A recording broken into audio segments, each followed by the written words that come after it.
We have a quorum, and it is the appointed time for the meeting. Let us get started. First, let us invite the deputations and the administration to come in.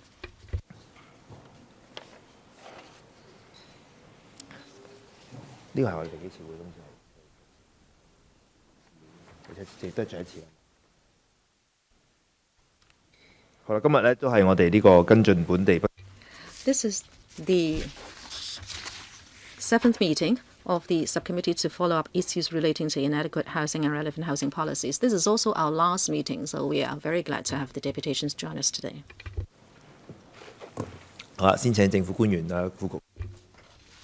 Undersecretary and your team, please be seated.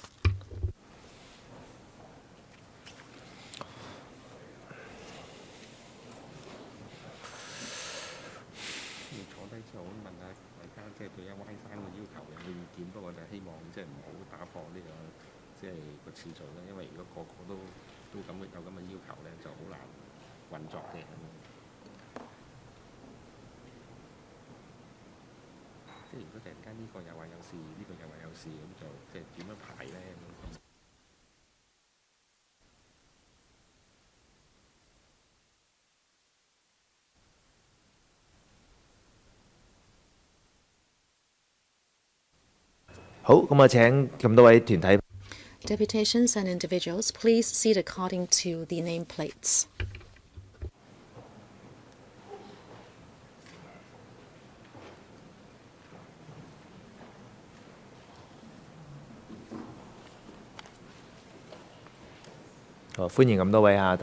Welcome. Please be seated.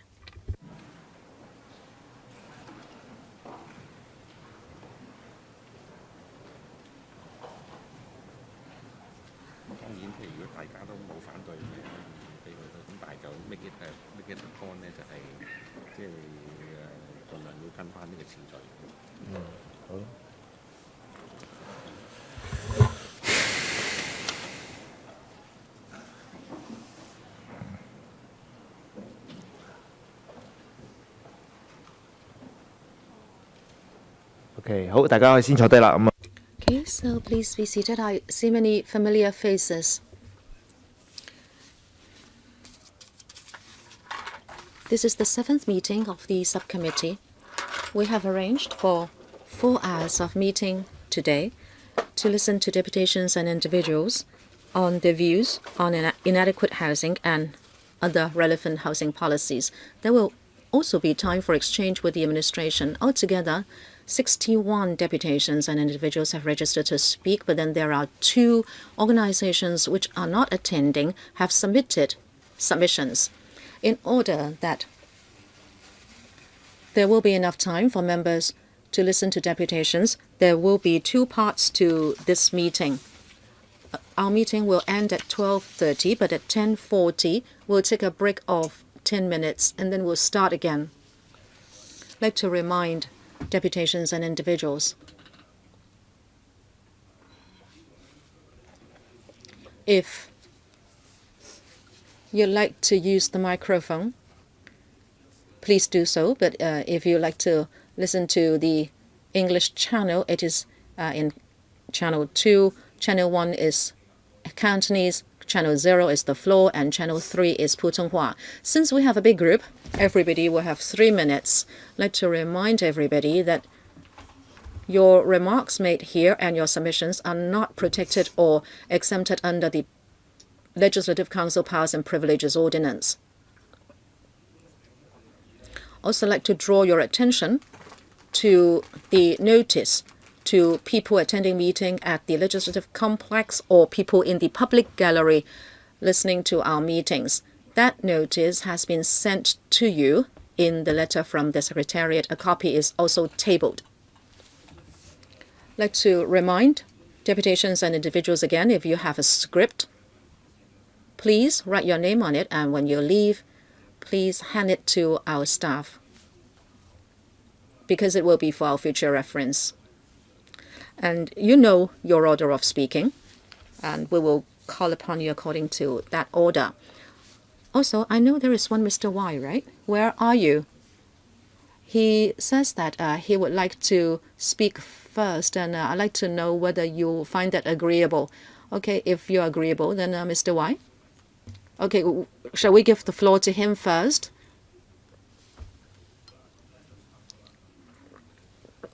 Okay, I think that's all by way of reminders. So 3 minutes each, right?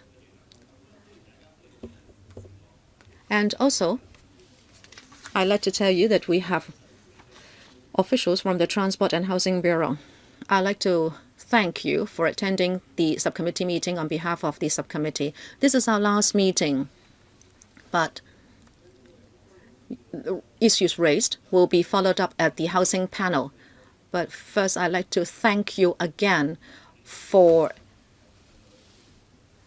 helping with the work of the subcommittee most actively over the past year. And in fact, some issues have been rolled out because of your mentioning them, like the transitional housing with a $5 billion subsidy, and also the rent allowance is now being actively pursued.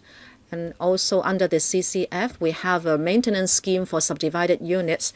And also at the Development Bureau, we have $10.4 billion for maintaining old buildings and old lifts. All these issues were raised by you and were pursued by you actively in the last year. But I know, of course, there are still problems with the details, like the issue of rent control of subdivided flats. I know that is still a problem, and you can continue to speak on it. Okay, without much ado, let us hand over the floor to Mr. White. Thank you. Thank you. When you ran for election, I called up a radio program to ask you whether the Fanling Lodge of the chief executive could be used for housing. And she actually answered the Legislative Council saying that that could be an option. I know that you have a big problem finding land, but Under Secretary, I know that the Jockey Club has a piece of land. And also next to their club now at Jockey Club, you can resume those 2 pieces of land for use. I know you have a very difficult problem finding land. Our country says that when you alleviate poverty, you must be specific and targeted. And I have written to the CE after the policy address was issued. But then it is said that there will be 1 month extra payment here and 1 month extra allowance there. But that is only very superficial. If you do not have rent control, it doesn't help the nothings too much. Now, this is the last meeting, and I must say this. 10 odd years ago, we had a building collapse because of its division into subdivided flats. Therefore, well, you have used this term of inadequate housing. The secretary went to these people living in subdivided flats, and Under Secretary, I think you are a more reasonable person than the secretary. In 2012, I represented a trade union, and I went to the Labor Department, and I know some people have been promoted up the administrative ladder over the past few years. But then please do something, some concrete things for the public. Before reunification, the United Nations took up the issue of cage houses. James Toh and Emily Lau went to the United Nations to talk about this. But now we may not have cage houses, but we have a more ridiculous phenomenon, that is subdivided flat. How would that be suitable for human inhabitation? Look at the golf courses in Hong Kong. Let us not keep them. Let us have temporary or permanent housing for the people. Do you want us to build wooden huts on the hillside like in the 1970s? Remember, there was this film on cage houses. It was full of swear words, and now the entire community is swearing. Why do I want to speak first? Because I have to go back to my alma mater. Chris Tang, the new CP, is my fellow alumni. So please, let us have rent control. Thank you very much for allowing me to speak first, and I'll leave now. Thank you, Mr. White. We have 27 deputations for this session. Now let us go back to the one on the order list. Ms. Fan Kai In. Thank you. We have waited 2 years for this subcommittee to be incepted, and now after inception in 2018, you have had only 6 meetings, and most of the meetings were devoted to transitional housing, which of course is a way to address the issue of inadequate housing. But then the target supply number is only 10,000 in the next 3 years. But then there are 900,000 families living in subdivided flats. So there is still a long way to go for you to be able to address the problem. You have said that this is the last meeting and the subcommittee is going to wrap up. Some residents actually were alarmed. They said, is that it? Is it that you are going to finish your work? It seems many issues are to be taken up, but this subcommittee is going to wrap up. We believe it is unacceptable. We believe the subcommittee should carry on with its work as long as there are still subdivided units in Hong Kong. You have touched upon many issues at the subcommittee without in-depth discussion, including rent subsidy. We hope there will be a rent subsidy or allowance instead of a study on rent control. Subdivided units have had their rent skyrocketing all the time. We believe you should really try to help the plight of subdivided units. We propose that you can pay the difference in terms of rent allowance, which is the difference between private market rent and public rental housing rent on a monthly basis. As you know, we also are pressed into signing unequal tenancies, but you have not listened to our plight. You have just said that there will be no rent control. That's it. But then even without rent control, you can give us subsidies or allowances instead of just saying all that would go into the pocket of the landowners. I think you should set a standard of space per capita for people who rent housing. In Article 39 of the Basic Law, it says that the ICCPR applies in Hong Kong. But then without a definite standard, people are continuing to be inadequately housed. You should have a comprehensive set of standards for the area safety standards, fire escape standards, etc. for people who rent housing in Hong Kong. Lastly, we find it very regrettable that yesterday at the Finance Committee, there was a request, actually a motion moved without notice, to give electricity tariff subsidy to people in subdivided units, but then it was vetoed by the loyalist camp. Thank you. Yes? Ms. Chen Hoi-Yan. Thank you. There was this point of order that I like to take up. Yesterday, we only voted to process that motion or not. We did not vote to veto the subsidy. I'm just giving you the information. Thank you, Ms. Chen. Chairman, I think I need to clarify this. This point should be recorded in the minute. In yesterday's FC meeting, we only dealt with that motion. And in LegCo, we had not voted down on anything about this electricity tariff issue. So I would like this point to be noted. Mr. Tang Po Shan from Kwun Tong. Thank you. I understand that this subcommittee is going to end. Now, concerning rent control, rent subsidy, vacancy tax, standard tenancy agreement, and also electricity tariff, have you done anything on these? If not, what has this subcommittee followed up? Is it true that you think that you have discussed something, then that is work done? Referring to past agenda, actually this committee only worked on interim housing. But then this subcommittee is to follow up on inadequate housing and related housing policies. It's not about interim housing. Interim housing is one way to alleviate housing problem. But then if interim housing is the only measure considered by this subcommittee, then this is a problem.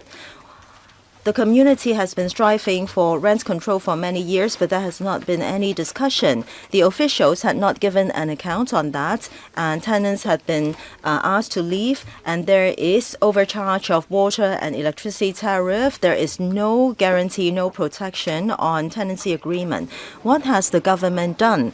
The government still is not willing to resume or restore rent control, to exercise some regulation of the market.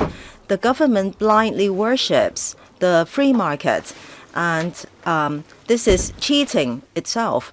The government has not discharged its responsibility. Today, the grassrooters do not have much resources. They do not have much choice. They need a shelter. They may have to walk up staircases. There is no window, or the windows can't be opened.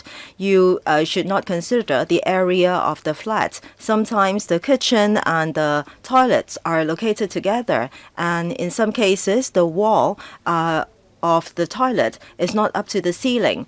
So the environment is so bad, and you don't need to mention living quality.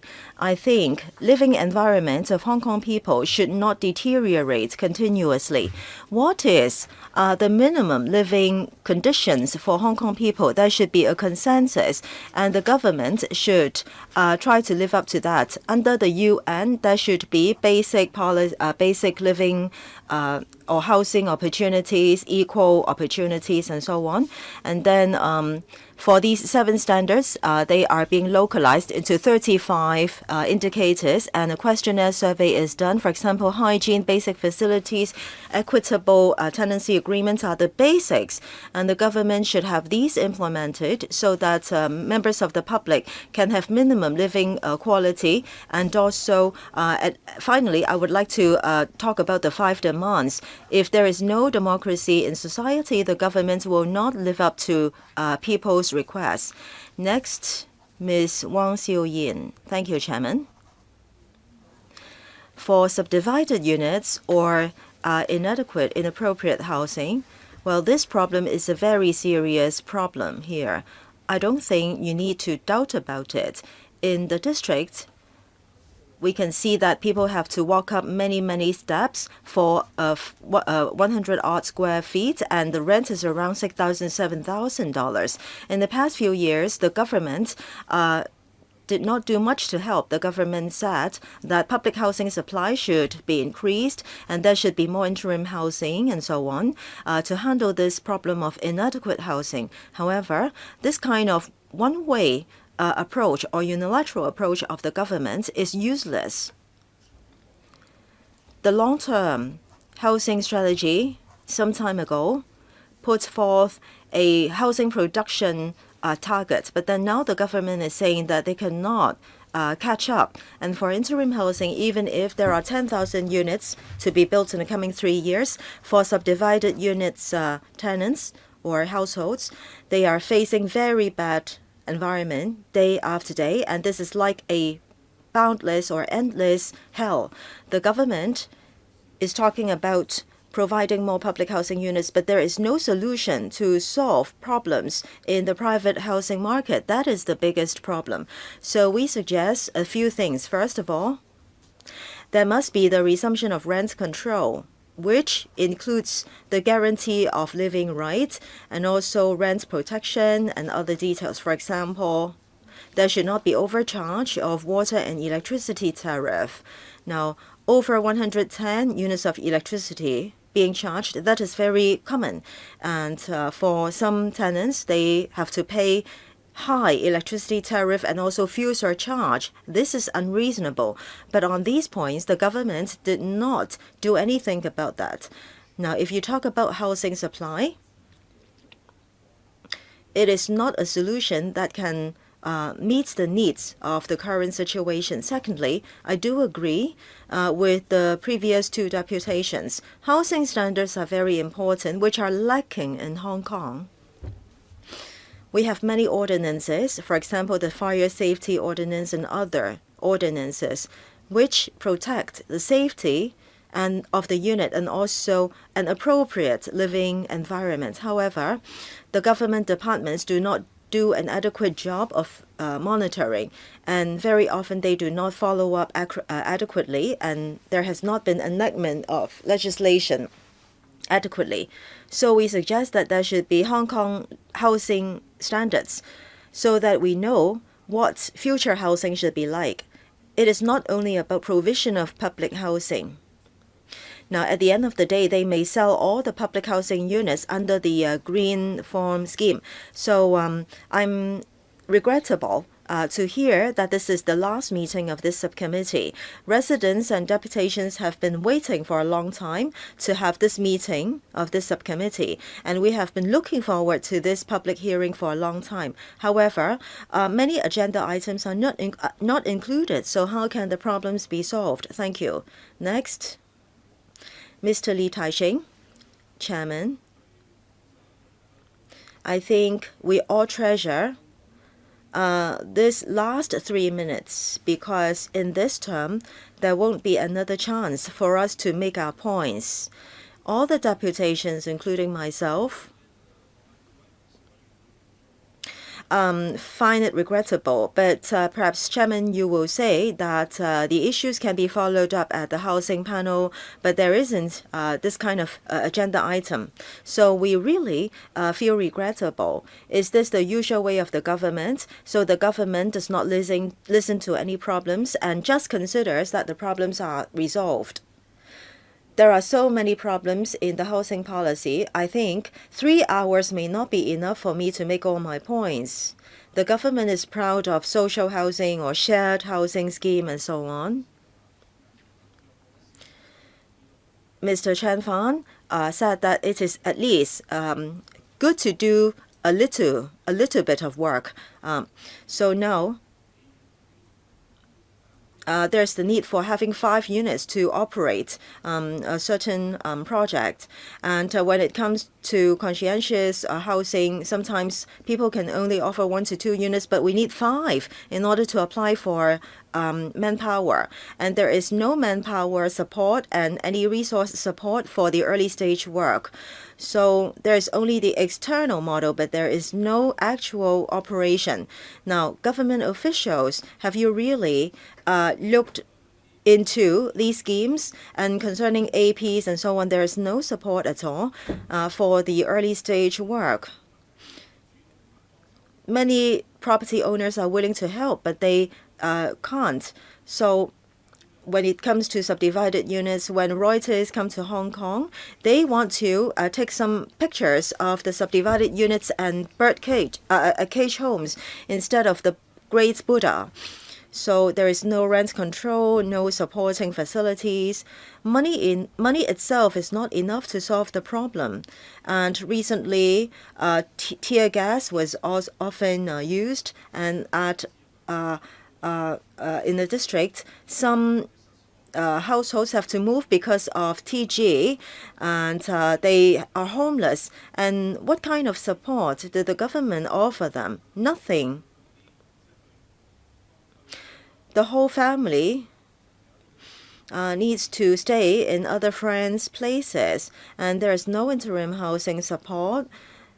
And for water and electricity tariff, sometimes people have to take cases to the small claim tribunal, and the judge, in fact, did not know how to come up to a proper judgment. The council should be monitoring the administration, but nothing has been done. The government is not doing anything. Councillors are not doing anything. Deputations are referring to the government as well as the whole council. Mr. Chang, sorry, you are chairman today, so I have to point my finger at you. So you are slow. You guys are slow, and nothing has been done. 5 demands are not fulfilled. Okay, time is up. I understand your point. Mr. Wen Xiu-kin, you want to make a point? Okay, right, colleagues. I know that many people are concerned about this subcommittee. Let me briefly explain. I do want to follow up on many items, including rent control for subdivided units. But please understand that in LegCo structure, subcommittee has only a term of 1 year. And after 1 year, there are many other subcommittees on, for example, factory building policy, animal welfare, and so on. These are waiting for time slots. So we only have 1 year's time. But we hope to continue to follow things up in Housing Panel. Ms. Chu Wing-yin. Thank you, Chairman. Once again, I want to say that we are very disappointed. We have been waiting for this subcommittee for a long time, and you have had 6 meetings on interim housing. So what is your understanding of subdivided units? Apart from interim housing, any other points of understanding for subdivided units? Not only the environment is bad, in fact, there is inequality between property owners and tenants, and there is overcharge of water and electricity tariff. Have you dealt with these points? Can you really deal with these points by means of the item of interim housing? You have only had 1 public hearing. Can you really listen to all points? It seems that you still do not have enough understanding about subdivided units. I want to share with you a case. We are working on the front line about subdivided units, and we have heard a lot of problems and difficulties with subdivided units. So interim housing alone cannot tackle this problem. Next year, the government will use CCF and disburse a lump sum grant to subdivided unit households to do simple repair and buy furniture. Now, we have received requests of help from some Kai Fongs. They are talking about this scheme of the government next year. Property owners know about this plan, and so they already charge high rent. They are saying that, for example, some lamps are out of order, and they will find repairmen and charge $250. At the end of the day, the repairman charged $350 and $600 for changing the light bulb, altogether 1,000 odd. So before the implementation of the plan, the property owners already overcharge on all these items. So why don't you talk about rent control? Why are you only talking about interim housing? I am so angry and disappointed regarding rent control. Mr. Law Chi-kwong, on the policy address this year, said that he has an open mind about rent control. And when we would like to start a discussion, well, this subcommittee is going to come to an end. And who should we approach after that? Regarding rent subsidy, the government is going to start a study in 2020. Now, after the completion of the study, let's not talk about whether things will be implemented. During this period, whom should we approach? The chairman just said that they will discuss in the housing panel. Now, all the agenda items have been determined already, and there's nothing about inadequate housing. So, is there any further room for us to discuss here in LegCo? Are you turning a blind eye to the subdivided unit tenants? How can you treat them like this? I think this is shameless. Thank you. Well, the chairman and deputy chairman of the housing panel are here. All your points will be heard by them so that they can follow up at the housing panel. Mr. Oh, thank you, Chairman. Chairman, I am here today listening to all the deputations. In fact, the points have been taken or noted.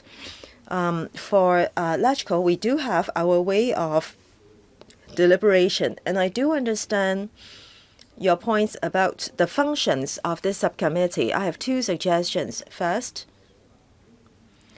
in order to respond to deputations and also to people living in inadequate housing, as chairman of the housing panel, together with the deputy chairman and bureau, I can have a discussion. Well, agenda items are being arranged by people, and there should be more solutions than problems. So we will follow things up later in the panel. And on this subcommittee, I attended past meetings, all of them. And apart from talking about policies, for many times we demanded that the government should deal with rent control and also inadequate housing. However, the government did not really pay any attention to us, and as a result, they are deceiving themselves. Some secretaries said that they have an open mind. To be honest, I think the secretaries should make further steps forward instead of just paying lip service. Thank you, deputations, for all your points. I will talk to the deputy chairman and I will follow things up with the secretariat to see how to rearrange the agenda items. Okay. Thank you, Mr. Orr.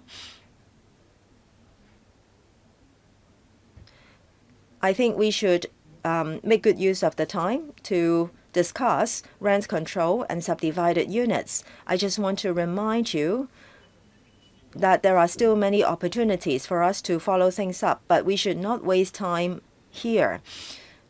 I'm sure you are all concerned about subdivided units rent control. All right, next, Ms. Lo Shi Ching. Thank you, Chairman. Overcharging water and electricity tariff and also resumption of land for public housing, these are things of concern among grassroots. Apart from these, are you really aware of problems faced by Kaifongs? Do you know in which district that there are the most laundry stores? In Sham Shui Po, 71. The more subdivided units, the more laundry shops. Now, subdivided units are so small, there is no place for washing machine. And Kaifongs told me that laundry is even more expensive than clothes drying because in subdivided units, there is not even space for clothes to be dried. And so they have to pay for drying their clothes. I don't know whether residents have tried other methods. In fact, yes, they will wash clothes with their hands. And do you know that in some subdivided units there are no windows? It's very humid and stuffy, and they have to turn on the air drying machine, and that consumes a lot of electricity. There is no possibility for drying the clothes. And for the self-help laundry store, they are often full. And it is not easy for them to have their clothes washed. It is not true that these people are lazy or they only go for convenience. The problem is their residences are so small that they cannot accommodate washing machine. They are paying 5,000, 6,000 a month in rent. And do you know why their rent is being increased all the time? They have to pay more and more for smaller and smaller flats. And do you really understand? Or that you all the time are living in private development, so you don't understand these problems? For rent subsidy, people are asked to wait. People are told that studies will be done. And when Kaifongs approached the SWD for CSSA or for compassionate resettlement, can these help the Kaifongs? Sometimes they only get 1,000 odd, and they can't even rent a bed space. So the government does not understand the grassroots housing needs. Everything actually departs so much from the reality. It is outrageous. Chairman, you said that you attach a lot of importance to these housing-related items. So how come this subcommittee is coming to an end? Is it really true that there is not the need for further discussion? If you really want to understand more about grassroots, you should meet with deputations. Talk to the people on the ground and carry on with the work of this subcommittee. Thank you. Thank you. Next, we have Mr. Kong Wai-hong from Sham Shui Po, it's a concern group. Good morning, Chairman. This is my first time to be here at the electrical. I went to the male washroom. There were 2 urinals. I found things were in very good conditions, even in the washroom. The area was even larger than the place where I live. I was surprised. Even the washroom here at the electrical is larger than my home. My question for the government is that in the past, I paid taxes. If I paid it late, I had to pay a penalty. Now that this 3-year pledge about people getting allocated PRH unit in 3 years, but then the government's not honoring the pledge. Why is there no penalty for the government? How do we punish the government for this? Those who have been in the wait list for PRH for 3 years, if they have to pay extra. Now, if you're renting a certain unit and you have to pay a certain amount of money, if the people have to pay extra, shouldn't the government be subsidizing people for paying extra rent because they have been waiting for more than 3 years for public rental housing? Another point, it's about the environment in subdivided units. I have been in an SDU for more than 2 years. It's an 80 square feet area. I'm paying $4,500 per month. And I'm paying $0.5 per unit of electricity. I think the price should be somewhere just above $1.1 for public rental housing. So some of the money went to the pocket of the landlord. I don't really pay much attention to the news, but then I know there were this $2,000 plus electricity tariff subsidy going to the pocket of the landlord. I can see what the government is doing here. The government is helping the rich and hurting the poor. This son of the landlord has not turned on the air conditioner this week. The aircon was still on last week. The landlord lives alone. I believe they're using this power, and I'm paying for it. Now turning to the water tariff, it's $40 per person for us. So me and my wife, it would be $80 for each quarter. So it would be $100. There were 3 subdivided units, so that would be $720 per month for water tariff. We were surprised. Why are we using so much money? We were not running a laundry store, but I don't have this washing machine at home. I have to do my laundry with home. I don't even have a windows. Another point.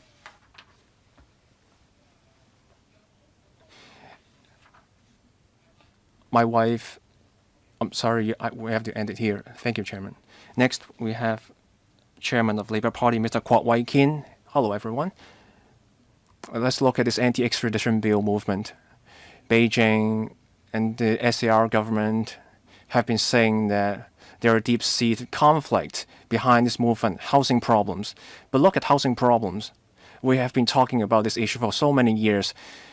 What has Carrie Lam done to respond to this problem? Even with all this social unrest, do we see much coverage on this issue? Not much. Let's look at what the DAB has been proponing using the land resumption ordinance. This has been something advocated by civil society. Let's look at what the property developers have been doing. They're saying they're donating land, but then all that we can see is that the government's policies have not been working. Let's look at Henderson Land. And they're saying that they will donate 430 square feet of land for public rent for housing.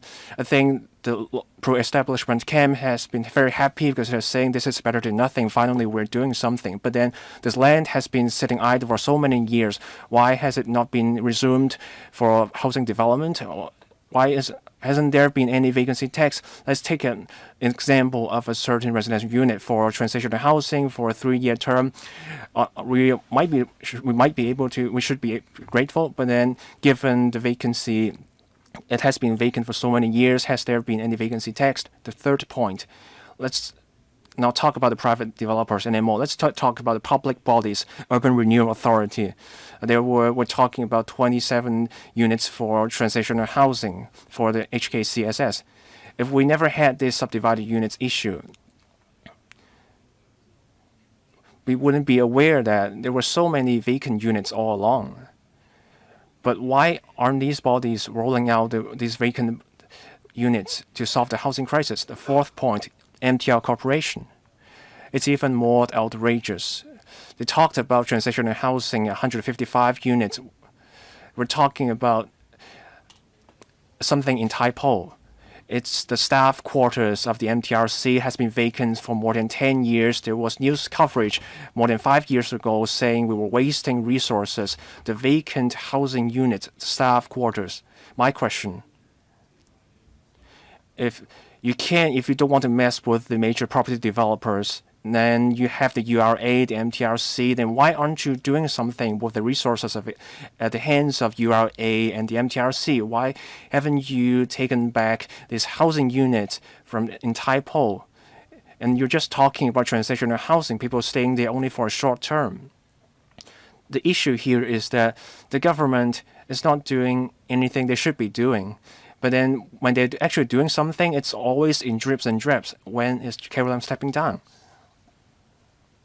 Next, Ms. Wu Kai-yan, Hong Kong Society for Community Organizations, Community Officer. Thank you, Chairman. I'm sorry, my name is Wu Kai-yi.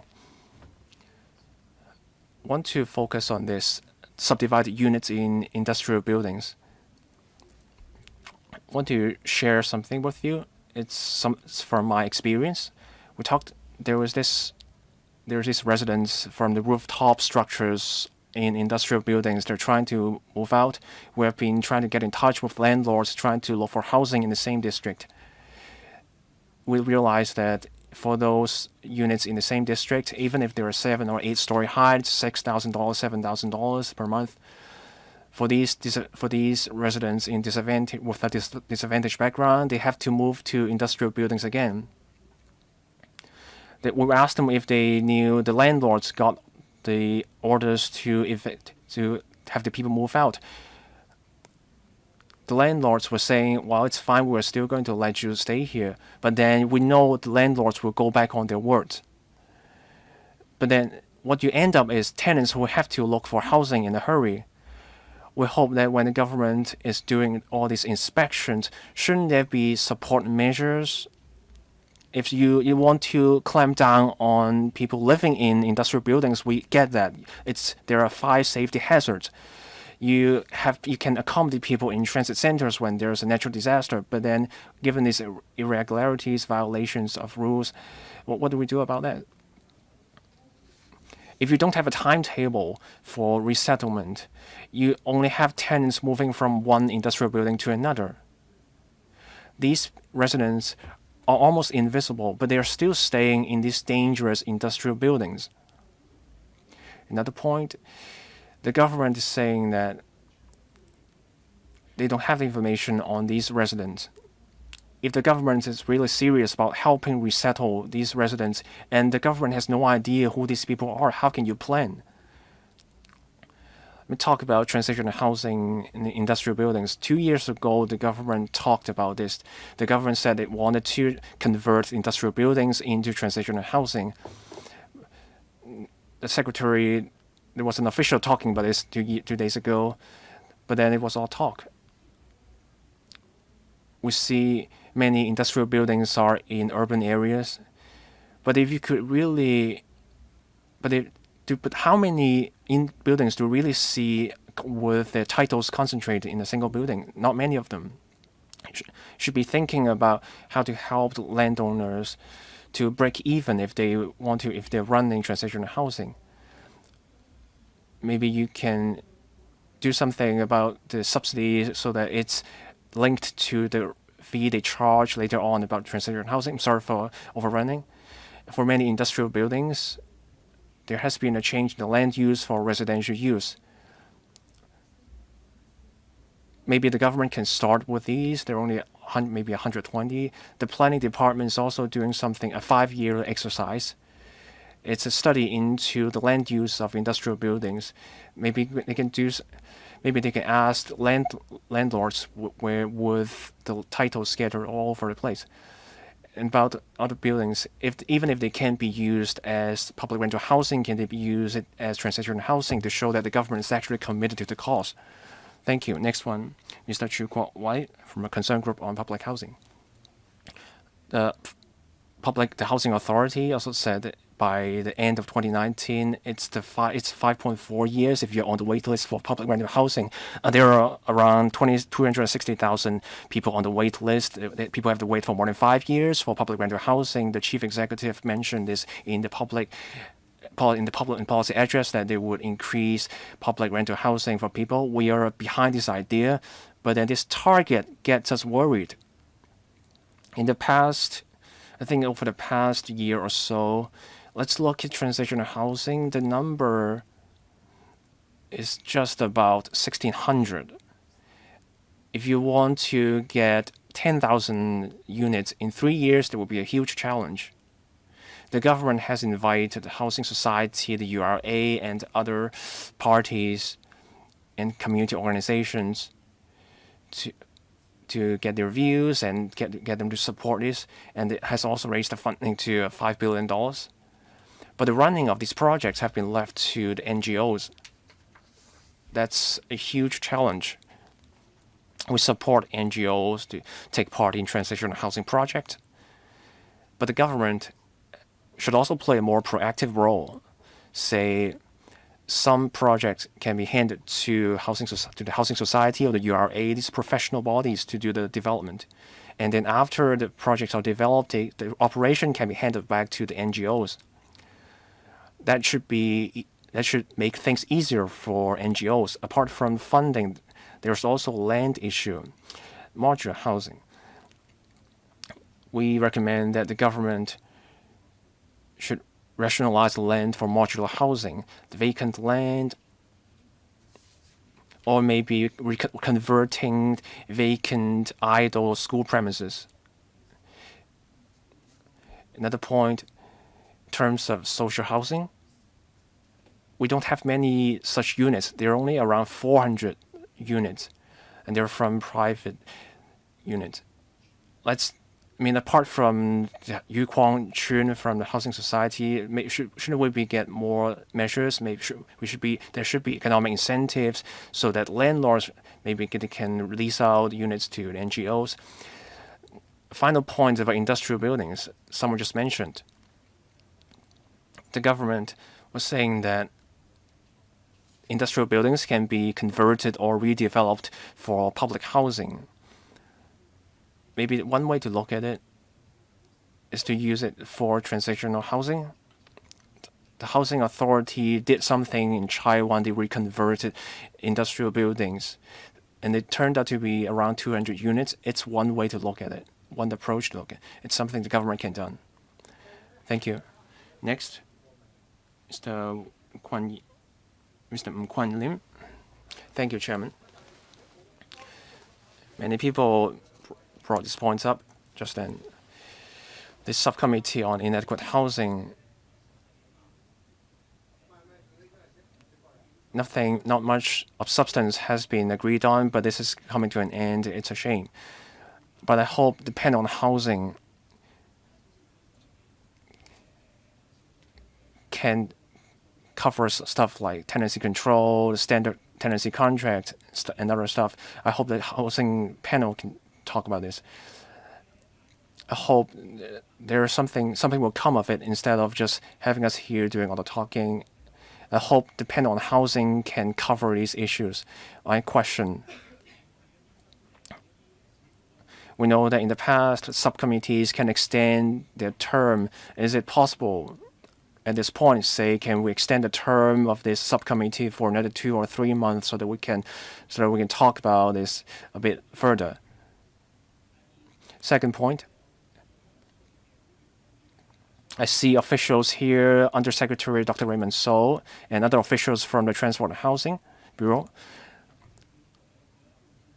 I think we all know that when we talked about housing, subdivided units, problems faced by the people there, it's not something that can be handled by a single bureau or department.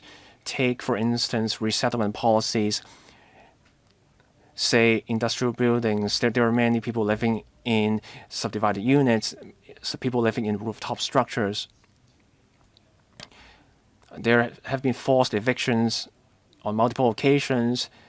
Housing, say, the buildings department under the development bureau, they're saying that if people want to go into transit centers, this will fall under the purview of the Transport and Housing Bureau. But then they're saying something touches on the purview of the Social Welfare Department and other departments.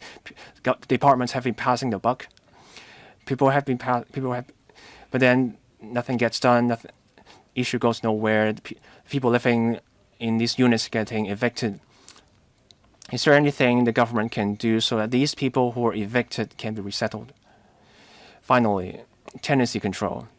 I hope this is something that can be looked into by the government. We hope it can be brought back, but at least you should be looking into this. There was a study many years ago. If we're talking about tenancy control, can you do a further study into this? I just heard that someone was clarifying something about the electricity tariff subsidy. I'm not sure if this is something wrong in the news coverage. My question for Ms. Chen, for residents of the subdivided units, are you going to support any measure about electricity power tariff? Next, Mr. Lai Shek-kin.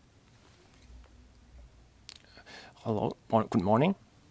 I'm living in Kwaichung. I want to say something about the mask ban. When Typhoon Mangkhut struck, my home was struck by typhoon. My home was destroyed by typhoon.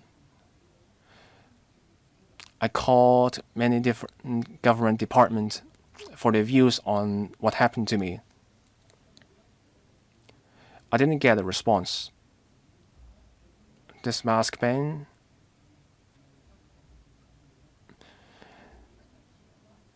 you're banning people from putting on a mask, but the typhoon struck, the government did nothing. Is there any policy on the part of the government in such a civilized society? This housing problem of Hong Kong, when CY Leung was the chief executive, he talked about 3 years. People had to wait for 3 years before getting allocated public rental housing. But then, with Carol Lam as the chief executive, the waiting time became more than 5 years. We're waiting for public rental housing. 4 years, 5 years. Nothing has come of it. There are so many challenges in our everyday life. I've moved for 7 times. I've been moving into smaller and smaller units. I've been living in subdivided units. I belong to the lower classes. In the past, even though we were living in subdivided units, there was a degree of comfort. But now, we can't even afford the rent. You government officials really should sort things out with these issues.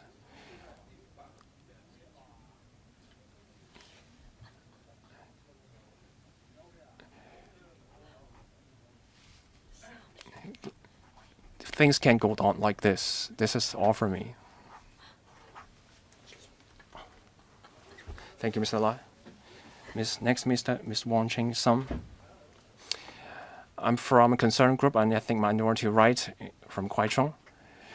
Housing is a challenge for Hong Kong people. Many people talked about these difficulties. For ethnic minorities, these are the same challenges.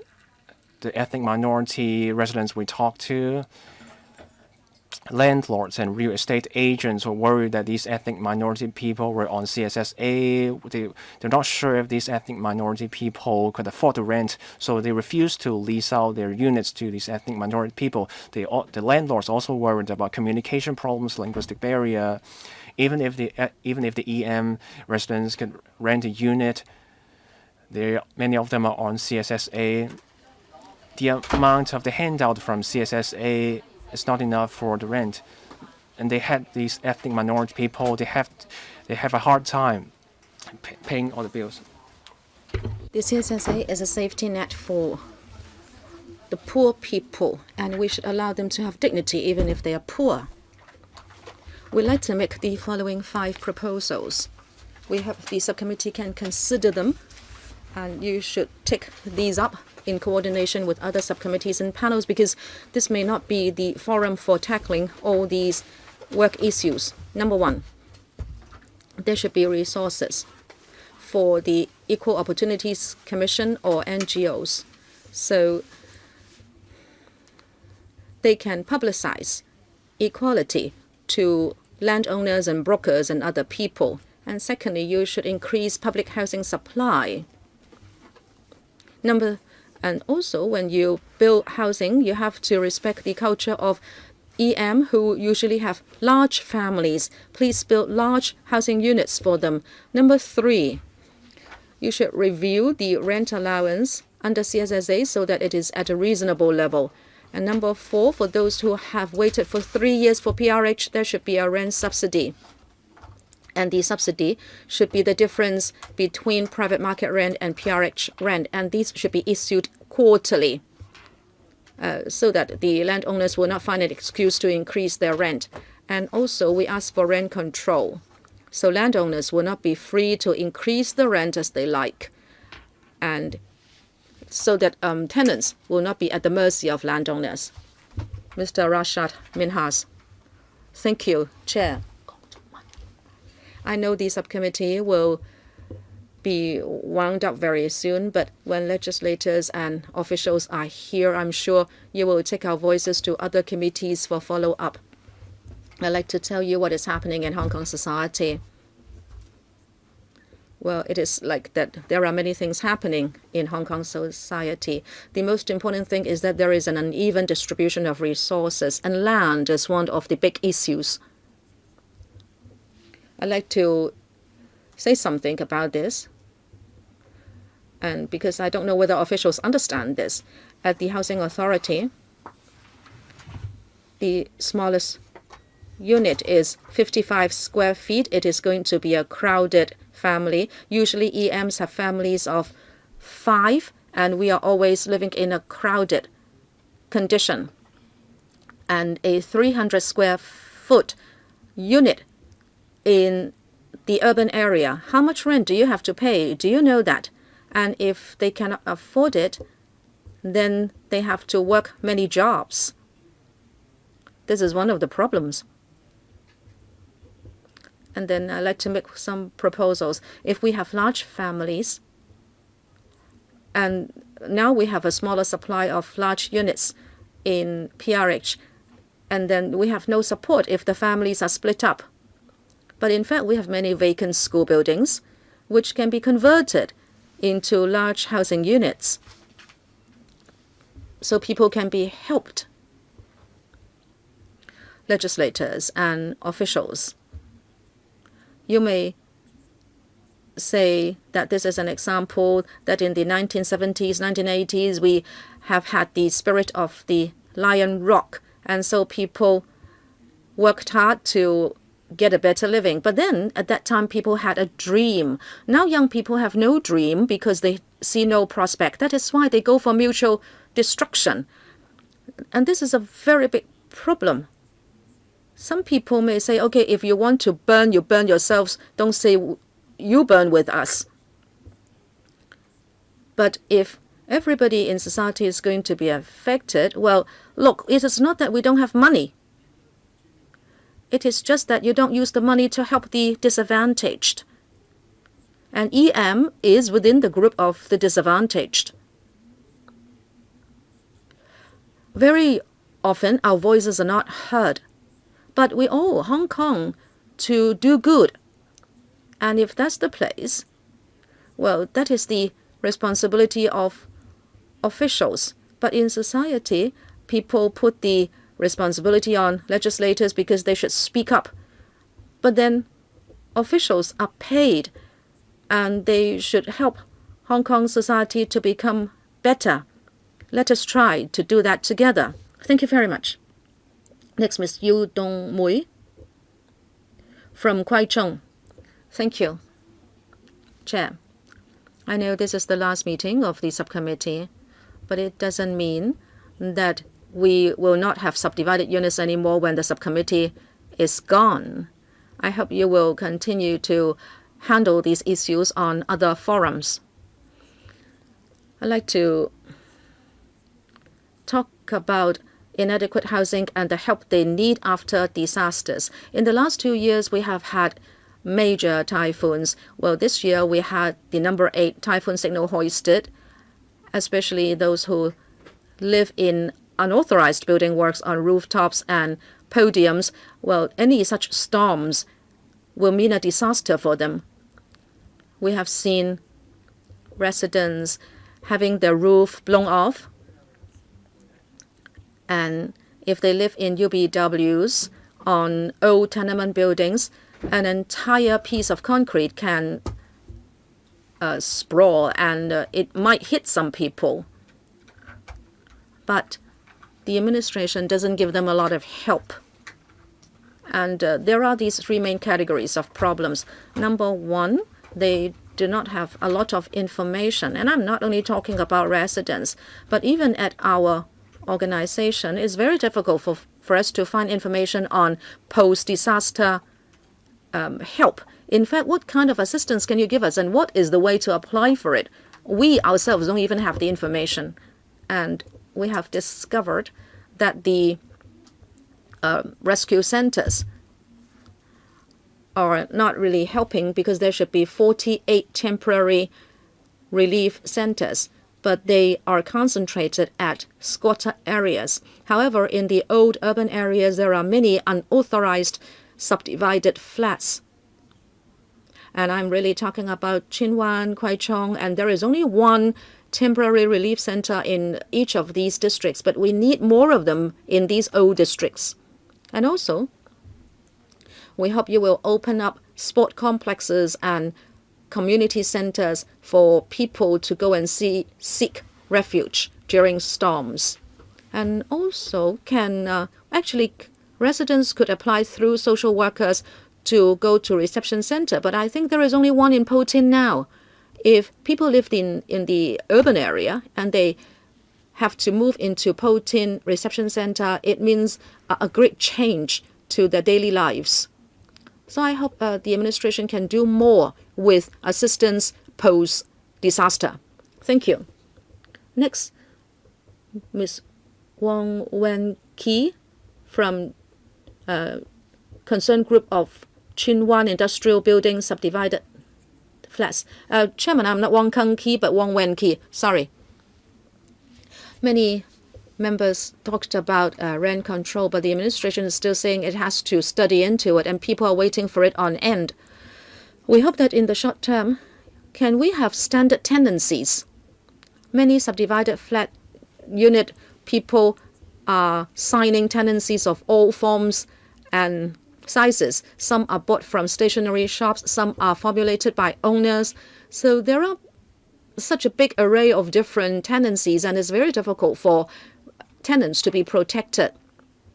Very often the responsibilities of the two parties are not really laid out, say, for example, maintenance, liabilities, and what about early termination of tenancy? Will there be any compensation, etc.? All that is not in the tenancies. And also, sometimes there could be eviction orders issued by the buildings department, and the landowners would just chase the tenants out without compensation. So the tenancies do not have a lot of these express provisions. And then, of course, tenants are not in a position to bargain. If we can have a standard tenancy, then we know what clauses and terms should be included to protect both parties. We have come up with a model of a standard tenancy. Many landowners and residents are using this standard form.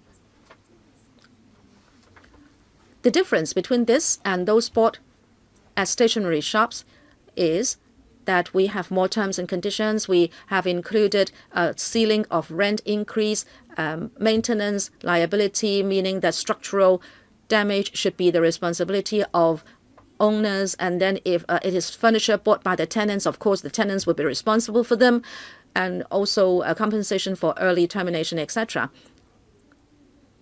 And in this standard tenancy,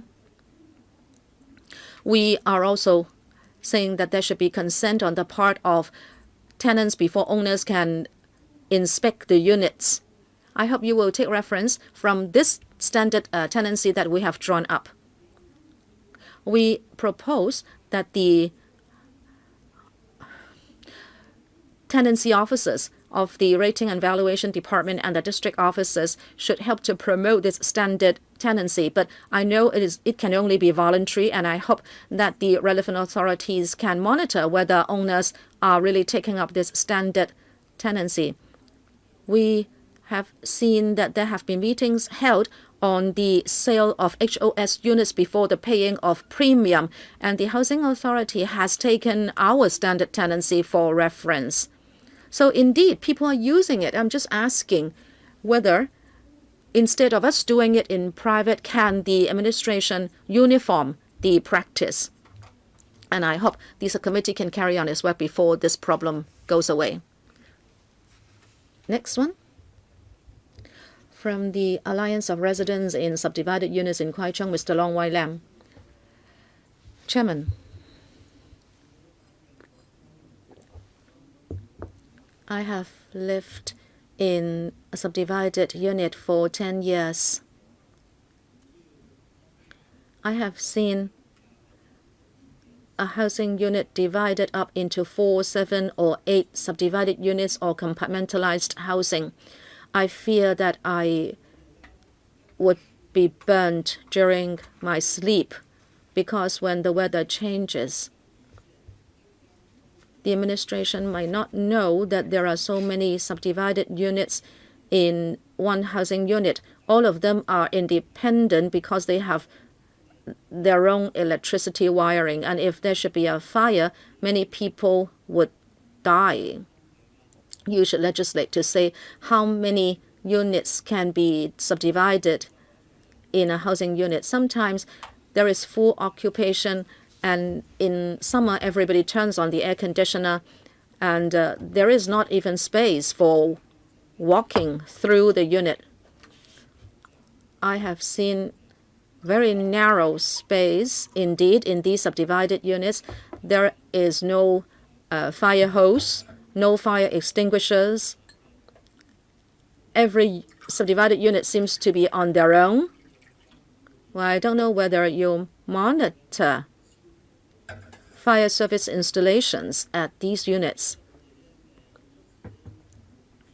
Very often, all 8 subdivided units would be using air conditioning at the same time, so is it going to be too much loading on the system? I believe sooner or later there would be a major incident. I live in a subdivided unit. When the weather changes, if you don't publicize the safe use of electricity, people will certainly die in a fire. And some people have children. Some are elderly people. It will not be easy for them to be alerted to a fire. I hope you will monitor the subdivided units. You allow them to exist, but you should cap the maximum number of such units within one housing flat. I'm living in a compartmentalized flat, and there are 8 units with only 1 toilet and 1 bathroom. Very often, we have to queue up to use the toilet and the kitchen. I hope you will legislate to say that there should be a ceiling to the number of subdivided units in a flat, and there must be a sprinkler system. Thank you. Next one. Concern Group on Environment Hygiene in Subdivided Units in Kwai Chung, Ms. Kwak Siu Kam. Do you remember that there have been cases of people having the kitchen and toilet at the same place? It has been with us for a long time, and I'm still mentioning it because it has not gone away. Your toilet is your kitchen is your toilet. If you are cooking and somebody wants to use the toilet, then sorry, stop cooking. People are using the toilet. And then when people finish using the toilet, you can continue to cook. But when you go to the toilet, you know there will be odor, and I don't have to describe it at length for you. Just imagine, every time there is flushing, there will be the flying of bacteria, and your cooking will be affected. Even if you are going to cook a very nice dish, I'm sure you will get diarrhea eating that dish. It will then affect your health. We must have standards for housing. You must implement the right to housing laid down by the UN. You must lay down the minimum standard and improve housing environment in Hong Kong. And then you can have specific targets to improve housing environment, including the minimum per capita area so everybody will be comfortably housed. In July 2017, Mr. Frank Chan visited residents of subdivided units, and he cried in the process. He said that the government should give the next generation hope, that he would like to provide adequate housing to people. But now we're almost at 2020. We still have subdivided units. The situation is as serious. Many families and young people can only live in subdivided units with very poor environment hygiene. I can see no hope that the secretary talked about. The undersecretary is here. Can you not ask Mr. Chan on my behalf whether he still remembers what he said? What made him cry on that occasion? Please help us. Help us improve the environment. Don't just shed your tears and forget about it. The subcommittee must continue as long as there is still inadequate housing. You should not only hold meetings, but you should work hard to improve the environment so everybody will have the right to adequate housing. Thank you. Next one. From Kwai Chung, Concern Group on Living Environment, Mr. Ng Chong Hang. I like to say that in Kwai Chung, there are many residents who are getting clearance orders from the buildings department, so they are going to be evicted. They are very passive and they feel helpless. I don't know whether you know that when residents are facing eviction, the administration is not helping them in any way. In fact, you are making it more inconvenient for them. How? If they are to be evicted, well, before they receive the clearance order or take back order of the government, the landowner will already be driving them out. So it's unreasonable. Maybe you sign the tenancy this month. Next month, you're evicted. Sorry. Subdivided units, people are not protected. Number two, if they seek rehousing, they have to go to Tuen Mun Pt1 Reception Center and also interim housing. It's a very far-off place. They have to live in Tuen Mun. That is unreasonable. What if they work in the urban area, if their children are studying in Kwai Chung? And when they live in interim housing, they must go through the test of homelessness. When you demolish people's housing, you ask people to submit themselves to the homelessness test. Well, aren't they already homeless when you pull down their housing units? Why do you have to have them go through the test again? And also, can you not review your rehousing policy to see how unreasonable it is? It has been with us for so many years. You should review it, update it, so that it is in keeping with people's needs. Thank you. Mr. K. Tak Ching. Thank you, Chair. I am disabled. I have compassionate housing, but I have been standing in line for many years. I hope you can follow up my case and give me compassionate housing in a place that is convenient to me. Thank you. Next one, Ms. Lemon Ying from Hong Kong Alliance on Subdivided Unit Residents. Well, this subcommittee has had meetings for a year, and in that year, you have only really mentioned transitional housing. But this problem of inadequate housing cannot be solved by transitional housing alone. Just now we said that this subcommittee's term should be extended. And just now the chairman said that he is very concerned about subdivided units. However, this subcommittee cannot be continued. Now, just now referring to 26C of the House Rules of LegCo, after submitting a report, the subcommittee can provide an adequate reason for extending this term by 12 months. So, is it true that the subcommittee doesn't want to do anything, or is it really true that you cannot do anything? I think, Chairman, you know perfectly well. Before the subdivided unit problem is solved, I don't think this subcommittee should end. I don't think the issue should be pushed back to the housing panel regarding rent subsidy, rent control, and overcharge of electricity and water tariffs. This subcommittee to take up these matters, especially about rent control. Many deputations have proposed some very concrete solutions. Right now, there is no rent control, no regulation, nobody to monitor subdivided units, and the right between tenants and property owners are not equal at all.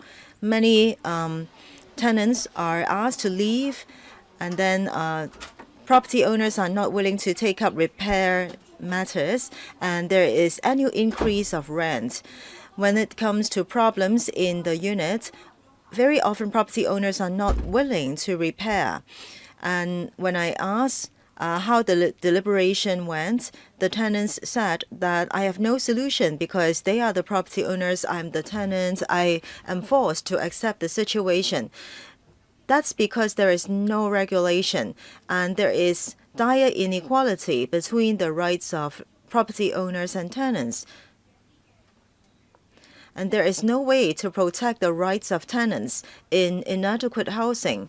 So the government should face up to this housing problem very squarely and restore rent control. Thank you. Thank you.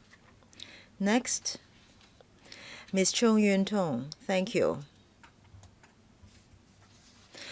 The Hong Kong Concern Group on Subdivided Units reported a study on water and electricity tariff.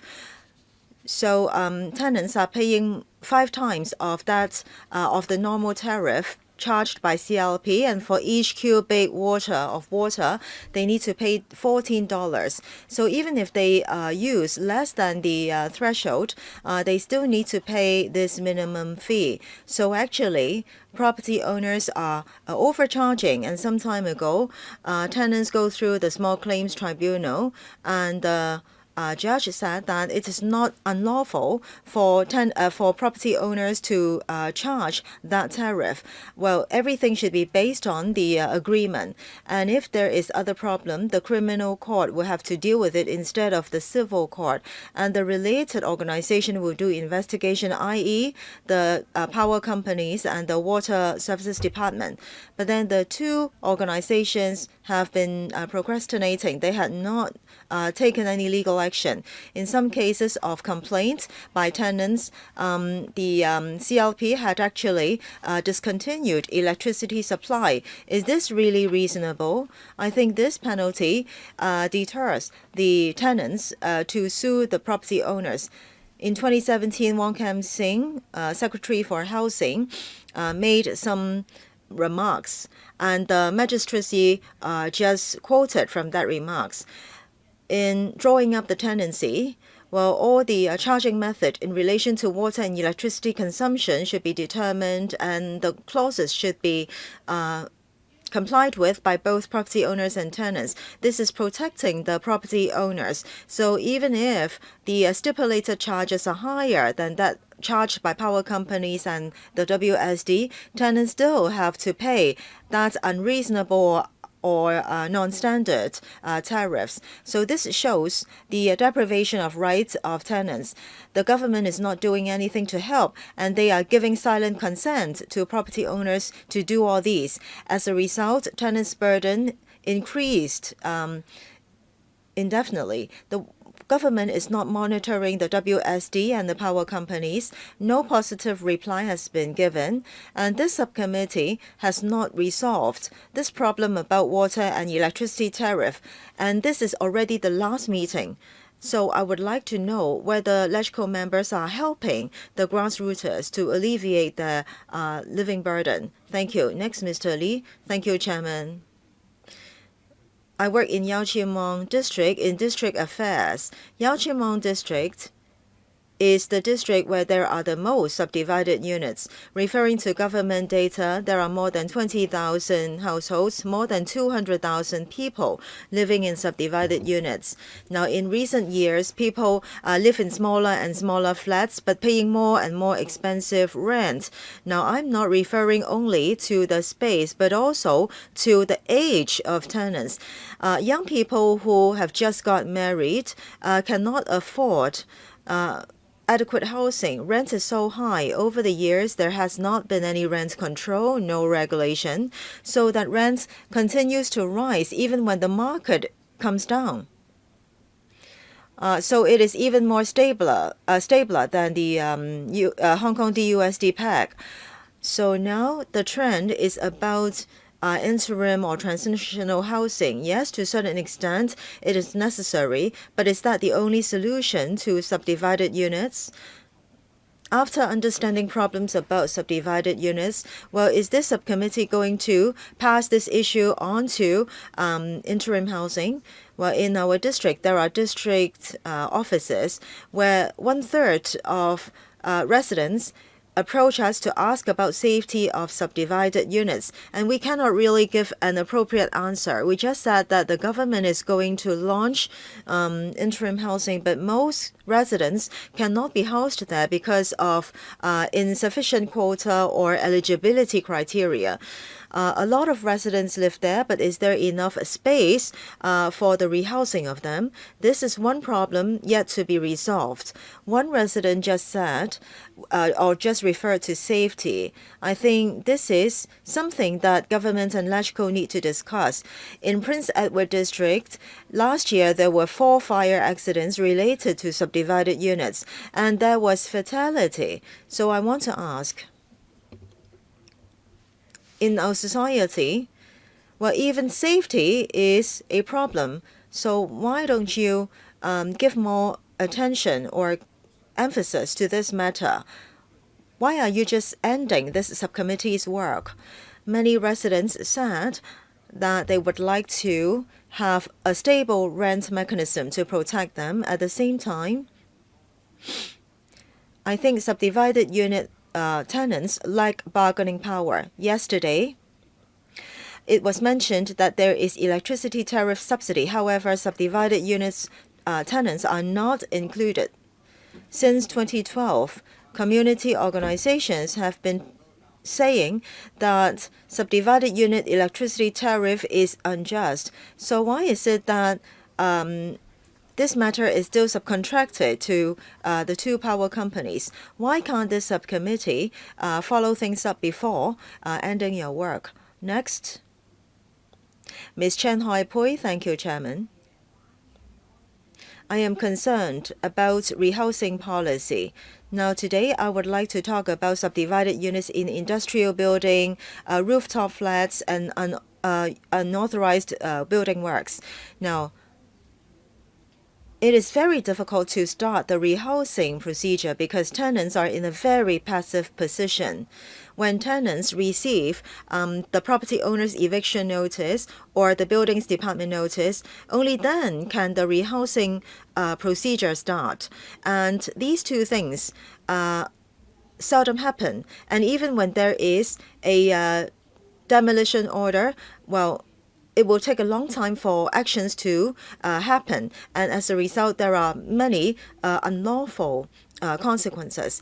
And so residents, when they face demolition order, property owners will do a lot of illegal things. For example, they will stop supply of electricity and water to force people to leave, and in some cases, iron chains are used to lock up the units. So Kaifongs lose their shelter, they lose their belongings as well. So government departments consider these private tenancy disputes, and they do not intervene, and they don't help residents in rehousing.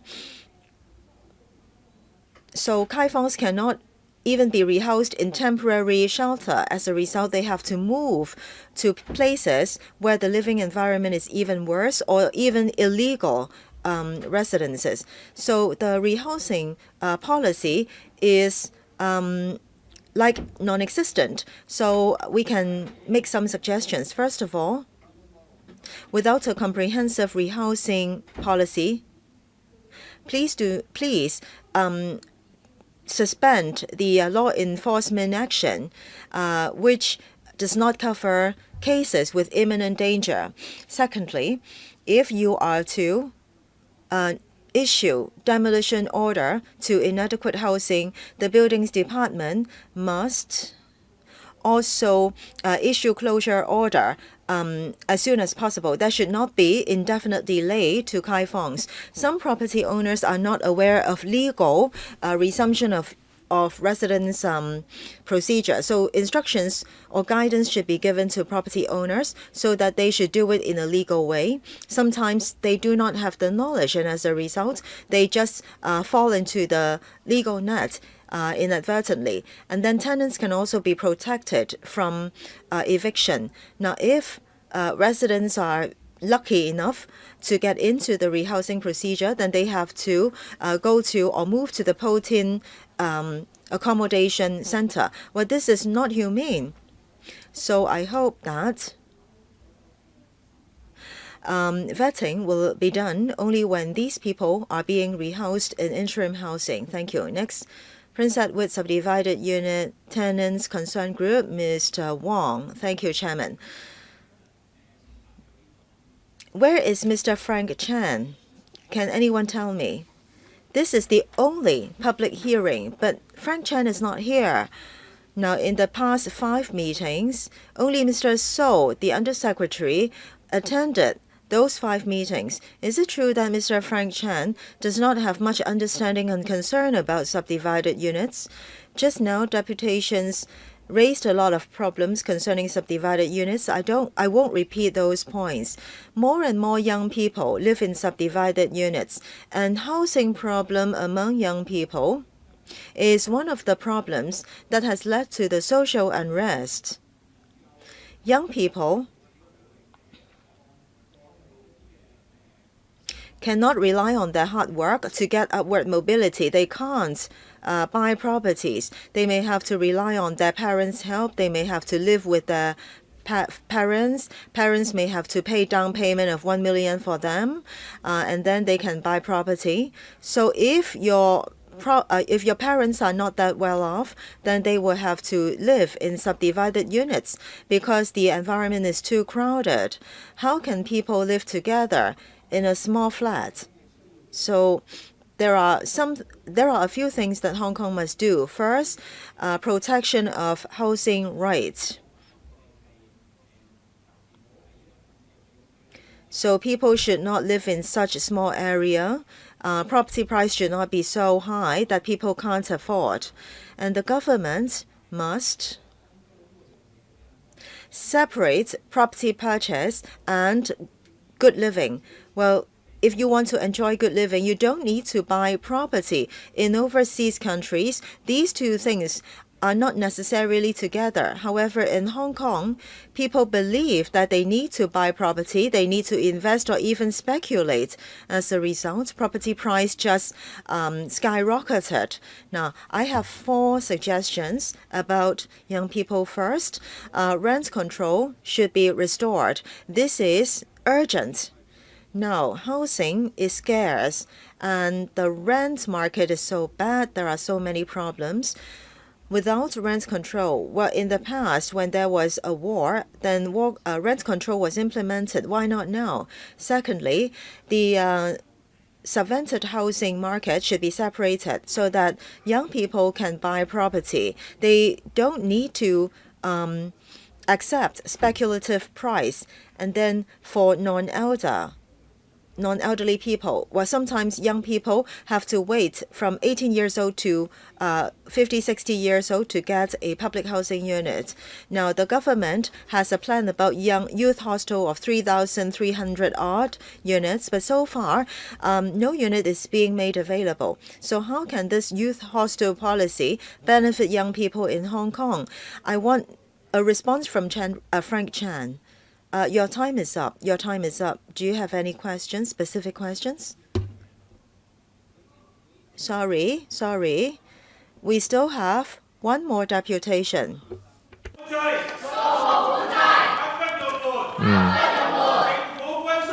好啦，唔好意思，因為我哋仲有人未發。Sorry, there is still deputation that is waiting to speak. Mr. Lee, so can you stop?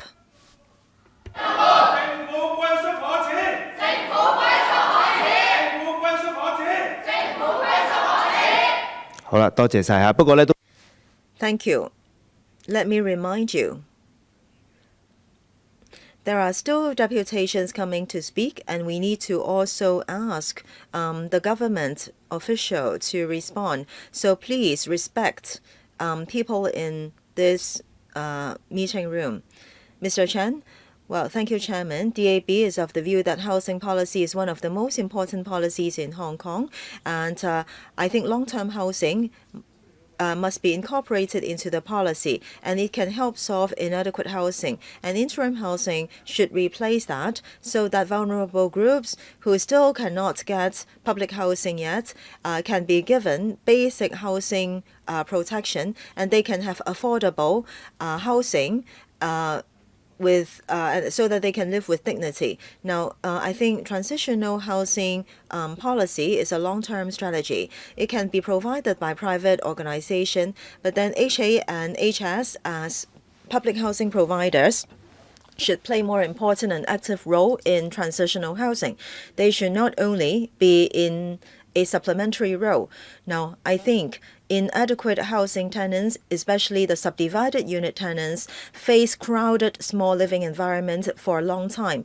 Now, the policy address talks about rent subsidy that can help alleviate their problem, but then 10,000 units in 3 years, we're talking about interim housing units, well, can help. But still, that is not enough, even with rent subsidy, but then there is no rent control. So the rent subsidy may be eaten up by rent increase.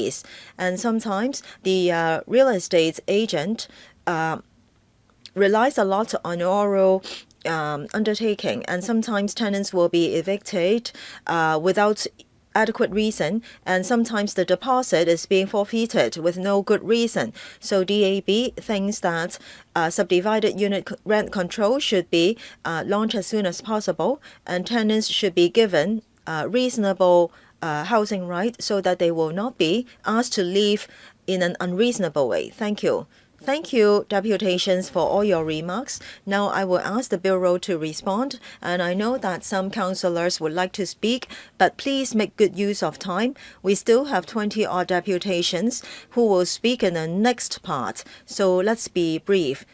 Secretary, please. Thank you, Chairman. Thank you, deputations, for your very honest sharing. I have heard all your points very clearly.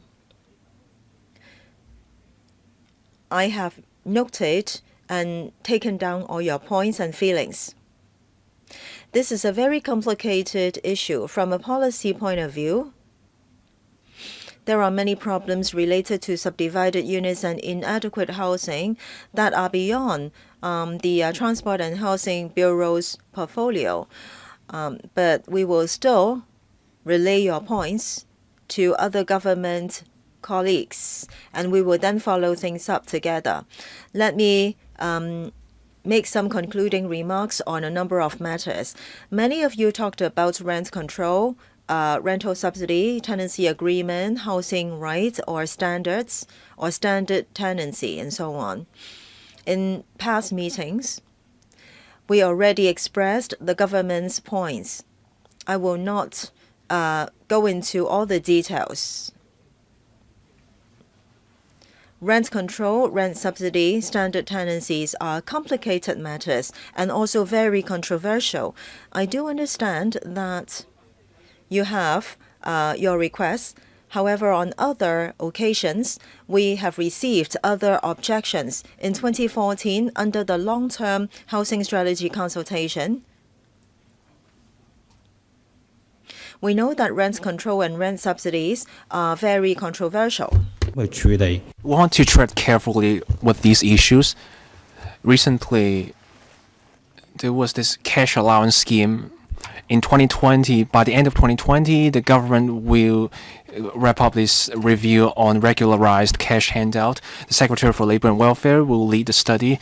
So the study will end by the end of 2020. The Transport and Housing Bureau will work with them, and we will look into all these recommendations. There are people who brought up this point about transitional housing. I understand that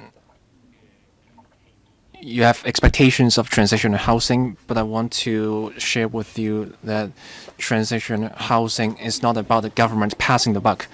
When the government is taking forward transitional housing, there will also be work done on public rental housing. In terms of the support for transitional housing,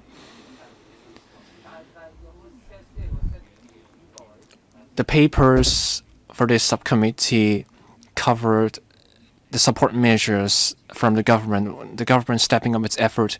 NGOs play a role here. Apart from living, there's also community support to be provided by NGOs. So that it's not just about a place to live, a dignified place of live, so that there will also be social services for the residents, so that the community actually makes people feel like home. On other issues, miscellaneous issues, say subdivided units in industrial buildings, redevelopment of industrial buildings, or issues like fire safety issues for subdivided units, that will have to do with the portfolios of different bureaus. There are safety regulations, sanitary regulations about subdivided units, and we have been in contact with landlords of industrial buildings. We're helping them with the work so that they can modify the buildings so that the place is actually habitable to people. That's how we want to resolve the problem. I hope everyone can look at this from a macro perspective. If we can increase the supply of suitable living space to address the problem now, we have a serious imbalance between demand and supply, a serious shortage of supply. That's how we end up with all these housing problems. The subcommittee has put in a lot of work. In terms at the district level, a source of resistance we have is not policy, it's the local resistance, community resistance. A lot of people are in favor of transitional housing, public rental housing, but there's this NIMBYism, not in my backyard. They don't want these projects to be nearby. I hope these people can support us. I want to thank Undersecretary. I understand that many people have questions. If the administration can answer the questions right away, I hope you can provide written replies. I understand that 5 members indicated they wanted to speak. We were supposed to end the session at 10:45. We'll try to extend it as much as we can because we still have 20 plus deputations waiting to speak. Everyone please be brief, 2 minutes for each member. We would be getting close to 11 a.m. The deputation are waiting. Please, 2 minutes for each. Mr. Andrew Wen. Thank you, Chair. I can get to cover much of ground in 2 minutes. I don't want to be coming down hard on the Undersecretary. Other people are already doing that. I want to talk about long-term solution, a recommendation for a chair and the chair of the panel on housing. You briefly respond on this. Everyone. Now, I hope we can add a meeting to this subcommittee. And if we can't do that, maybe we can do some sort of inspection. The housing problem is not going to end. We're not going to end our work with the ending of this subcommittee. As deputy chair of the panel on housing, we have work to do. I hope in the upcoming days we can do inspection in the days to come. And if there are major issues to be dealt with, maybe we can do more meetings, can cover those issues. I don't have much time left. Undersecretary, I believe you have heard them loud and clear. These issues, people brought up. I have lost count of the number of times we brought this up. Tenancy control, rent control, the right to housing, the overcharging of utilities charges, rehousing, resettlement, transit centers, land resumption, green farm, subsidized housing. The thing that really let me down is that people are living in smaller units. But then the government is getting lamer and lamer, and the government is running out of tricks. Let me give you one example. Rent subsidy. It has been a long time in the working, and it's becoming pressing. And finally, people are saying this. So they're turning to cash allowance instead. But I saw Dr. C.K. Law was saying that, well, rent allowance may not even work. My impression is that this is why people are so disappointed. There's no progress from the part of the government. Mr. Leung Yu-chong. Thank you, Chair. The Undersecretary has been saying this is a complicated issue as if there were an answer to all our questions. I don't get this. A lot of the things are up to the government. As long as the government is willing to do it, they can get it done. Say there was this issue at the Labor Department. They were saying, hey, you can get a standard labor agreement, but it worked. We did come up with this. Why can't we get this done? A standard tenancy agreement. You just lack the will. On transitional housing, you're saying people are object to that, but then there will be people objecting to everything. Minimum wage, that was an example, but we got it done. It's about whether you have the will to do it. Undersecretary, how much resolve do you have to get this done? If you don't have the resolve, just let us know. Don't fob us off. Second point. I agree with what Mr. Andrew Wang just said. A lot of people brought this up. Maybe we can do a special meeting. Maybe we can do that at our panel on housing meetings. I hope we can get people here to express their views so that we can actually get the Transport and Housing Bureau to get something done instead of fobbing us off. If we can provide locations as examples of the misery that residents of SDUs are in, then we can get the government to do something instead of all talk. We can get the government to look at what they can really do instead of just stalling this. The kind of problems faced by residents of SDUs are pressing matters we can't afford to delay. You're just saying you will find more land to build more building, to build more housing. You have been talking about for many years, but every year you just don't reach the target of building residential units. Give us something specific. How will you address the problems faced by SDU residents? I think many people are making it clear that they're living in ever smaller units, rents are ever higher. I think, Undersecretary, I don't see what you're doing as working. I see the problem is that it takes too long to get land, and there's so much confusion in policy. There is no coordination. If the government is telling us that given all this social unrest and you're not doing anything, well, you are in trouble. I hope you can take a good look at the issue. Tenancy control for subdivided units. You each have your own account. You're doing all the talking, but then can you just make a pledge here that you will look into the issue? You're not even doing that. You're saying that back in 2014 we talked about this on long-term housing strategy, but then we are getting to 2020. You're still bringing up stuff from 2014. Can you relaunch a study? Whatever may come later on, look into it. Second point. You're saying that many bureaus are involved, transport and housing. It's also about labor. It's also about housing, home affairs. But then you are this convener of this task force. Surely you have a way to overcome these barriers. Give me a promise instead of just all this hot air. Third point, answer me. For interim housing and rehousing policy, tenancy control, that you can actually give me something comprehensive in the short term. Give me an answer on those 3 points. I need an answer, Undersecretary. I'll give you a consolidated supply to Mr. Andrew Wen and the 2 other members.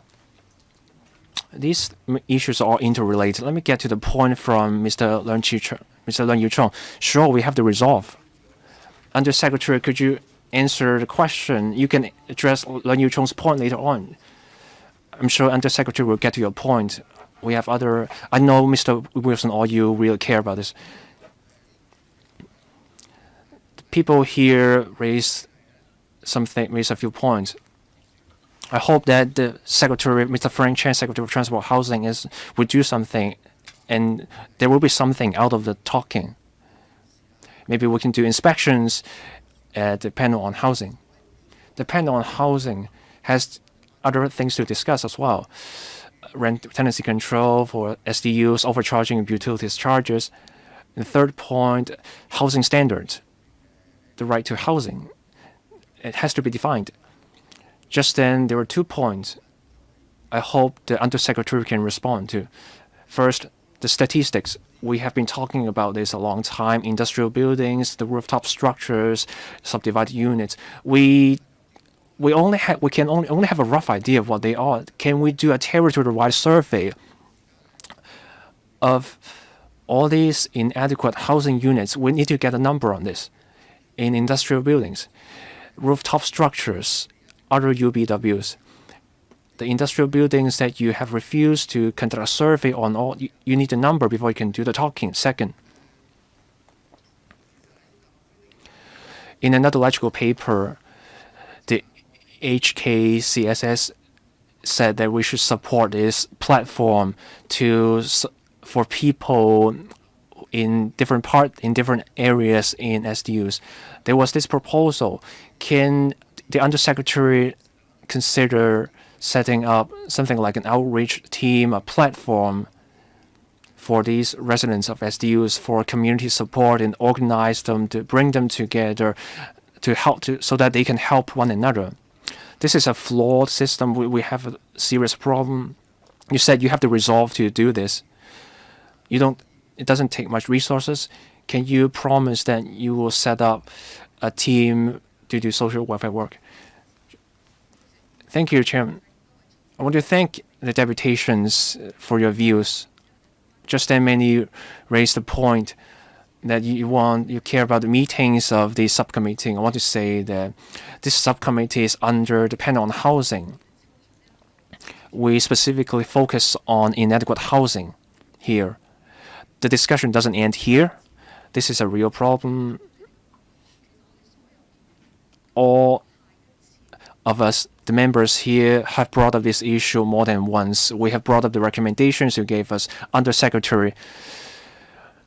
Is it the first time that you're hearing this point about tenancy control, SDUs, and making the rent subsidy, turning it into cash allowance, and about the water electricity tariff? These are points we have been bringing up every meeting.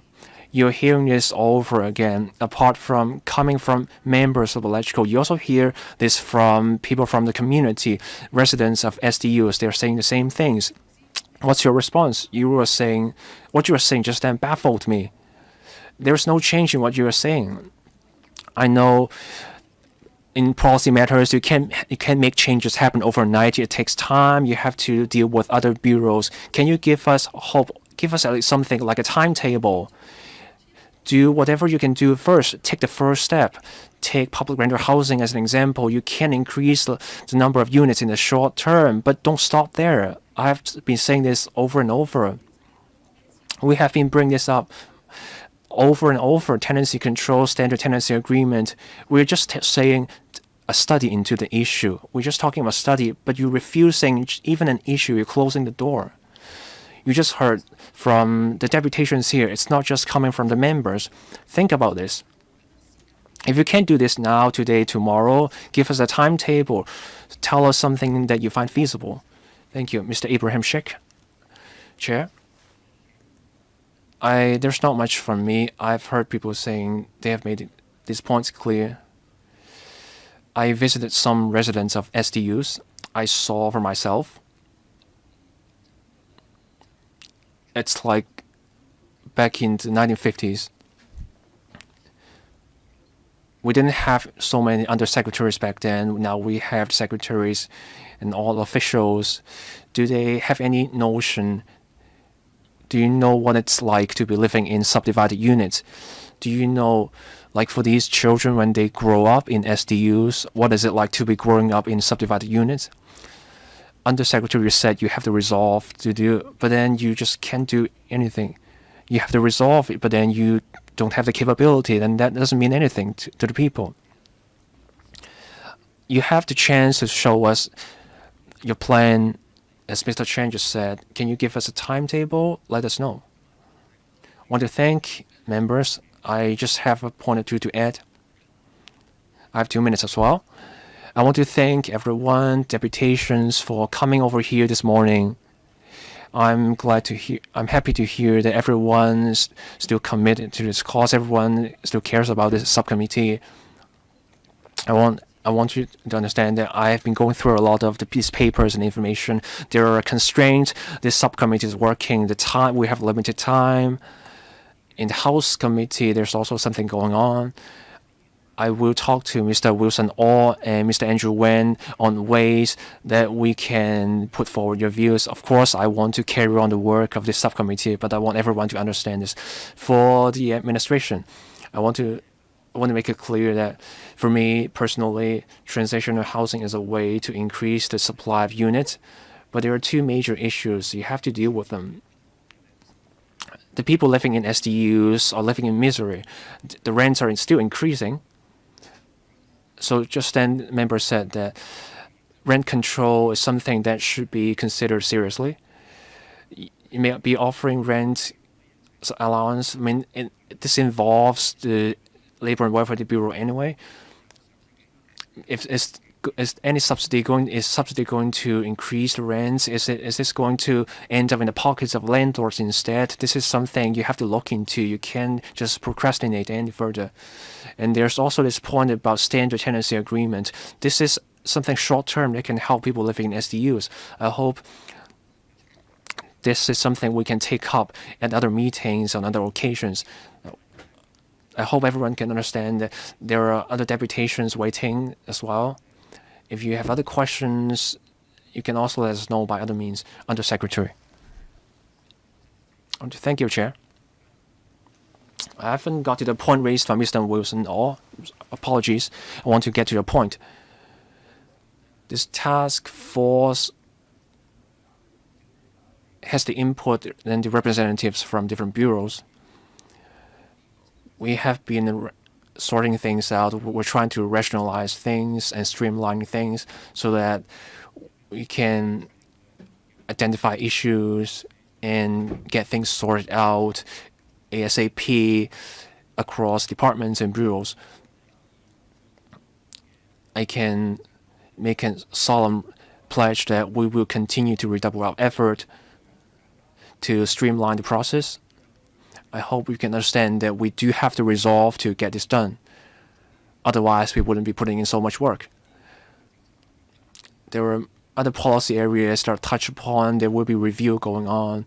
Chair, as you can see, the cash allowance, we addressed the point.